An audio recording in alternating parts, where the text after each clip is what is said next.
Welcome back, boys and girls. We're going to do reading today, and on your poetry vocabulary list, I want you to look at number 3, and today we're going to talk about a cinquain. A cinquain is an unrhymed poem made up of 5 lines. Each line of the poem has specific rules. All right, well, let's look at the rules for cinquain. Line 1 is a one word that names a subject. Line 2, 2 words, adjectives that describe the subject. Line 3, 3 words. Do you see a pattern here? 3 action verbs ending in ing. Line 4, 4 words that express a feeling or tell about the subject. And line 5, 1 word, a synonym for the subject. So we have 5 lines. We start with 1 word on the first line. We add a word, 2 words, 3 words, 4 words, and then we go back and end with just 1 word. Here's an example. Butterflies. That's our 1 word subject. Gentle creatures. That's 2 words that describe butterflies. Fluttering, searching, landing. These are 3 verbs and they all end in ing. Our 4th line, lovely flashes of light. That describes butterflies. And our 5th line is just 1 word and it's a synonym for your subject, miracles. Okay, let's take a look at this cinquain. The rules were followed here, but I also want you to see how each line begins with a capital letter. There are no end marks. The only punctuation that you need to look at are the commas here on line 3, separating the verbs. So, capital letters, no end marks, and only 2 commas. The other thing I want you to see is how it is organized. Do you see how the first word on line 1 is sort of in the middle, and then the 2 words are written out a little bit more, and then this is your longest line, your 3rd line, then it comes in a little bit more, and then the last word is lined up in the middle again, almost with the first word. So it almost looks like a diamond shape. So you're creating a pretty picture here with your words while you're writing about something nice that you can create and picture in your mind as well. So I have another example of a cinquain that I'd like to show you. I wrote one on sharks.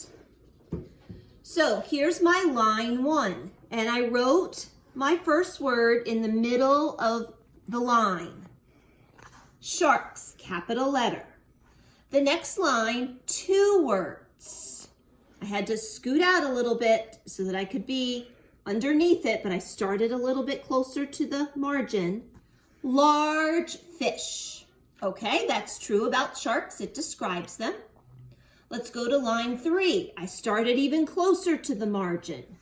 I have 3 words. They are verbs, and they end in ing. Swimming, hunting, eating. Something sharks do. I used a comma in between my verbs. Look, I've started with capital letters. Now let's look at line 4. I have 4 words. 1, 2, 3, 4. Creatures of the deep. And then on my 5th line, I end with one word, and it's a synonym for sharks. I wrote tiger. Now, the reason I wrote tiger is because I know a tiger shark is a type of shark. So I decided that would work. So this is my Cinquain. Sharks, large fish, swimming, hunting, eating, creatures of the deep, tiger. You can see the shape that it forms, almost like a diamond. So cinquains are what we're going to work on today. And you should have a worksheet that looks like this.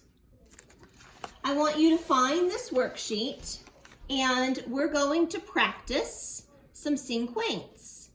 On this worksheet, it reviews the rules and then we have a couple ones to practice. So let's do that.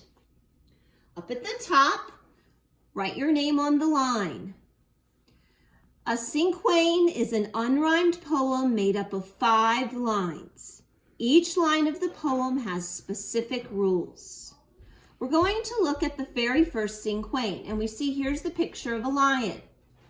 Line 1, one word that names a subject. Well, it's named right here. They started it for us, lion. Line 2, 2 words that describe the subject. They did that for us as well. Big cat. That's very true. Line 3, 3 verbs that describe actions related to the subject. And remember, you need to end in ing. And they've started one for us, stalking. Lions like to stalk their prey. So you can come up with 2 more of your own ing verbs, but for practice, I'm going to put a comma there, and I'm going to write in roaring. You can choose to write roaring as well, or maybe you have another one. And then I'm going to put my comma. Here's my ing word. It's a verb. Lions like to roar. So now we have stalking, roaring, and then I'm going to put sleeping. Whenever I go to the zoo and I see the lion, he is sleeping. So I'm going to put that there. Again, another ing word. Okay, so I followed line 3, 3 verbs. I'm at line 4, and there are 4 spaces. I need to come up with 4 words that express a feeling about the subject or tell about the subject, like our definition says on our worksheet. I'm going to say, king of the jungle. Now, I have 4 words here. Sometimes a lion is known as the king of the jungle. I started with a capital letter, just like all the other lines. I didn't use any end mark. And now I'm ready to go on to line 5. I need to think of a synonym for lion. Well, a lion is a mammal. I think I'll just write that there. And my cinquain is done. I have followed all the rules. For your work today, I want you to finish the cinquain that's here on the worksheet about diamonds. You've been given the first line. That's your 1-word subject. You need to come up with line 2 and line 3. They've started you with 1 verb, sparkling. It's an ing word. Don't forget your commas there. Go ahead and finish your cinquain on diamonds and then stop.